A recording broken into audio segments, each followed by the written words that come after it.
नमस्कार. या क्षणाची सर्वात मोठी बातमी महादेव जानकर यांच्याविषयी मोठी बातमी समोर आली आहे. लोकसभा निवडणुकीत जानकर यांनी बारामती मतदारसंघातून सुप्रिया सुळे यांच्या विरोधात महायुतीकडून निवडणूक लढवली होती. त्यामध्ये अल्पशा मताने पराभव स्वीकारावा लागला होता.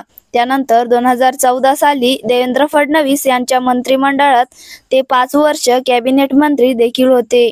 महायुतीकडून ते लोकसभाही लढले, मात्र ते आता काँग्रेसच्या वाटेवर असल्याची चर्चा आहे. आता त्यांनी 31 मे रोजी अहिल्यादेवी होळकर यांच्या जयंतीदिनी नवी दिल्लीत तालकटोरा स्टेडियममध्ये कार्यक्रमाचे आयोजन केले आहे.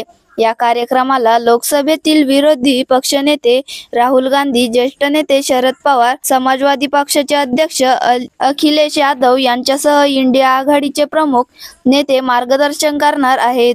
त्यामुळे महादेव जानकरांचा ओढा काँग्रेस व त्यांच्या मित्रपक्षाकडे दिसत आहे.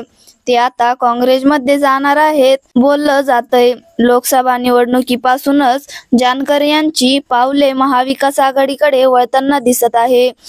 यांच्या या हालचालींमुळेच महायुतीत नेतृत्वामध्ये अस्वस्थता जाणवत होती. लोकसभेवेळी ते माढा मतदारसंघातून शरद पवार गटातून निवडणूक लढण्यास इच्छुक होते. मात्र ऐनवेळी त्यांना महायुतीने परभणीतून उमेदवारी देत त्यांना रोखून धरलं होतं. मात्र विधानसभा निवडणुकीत मात्र त्यांनी वेगळी चूल मांडली.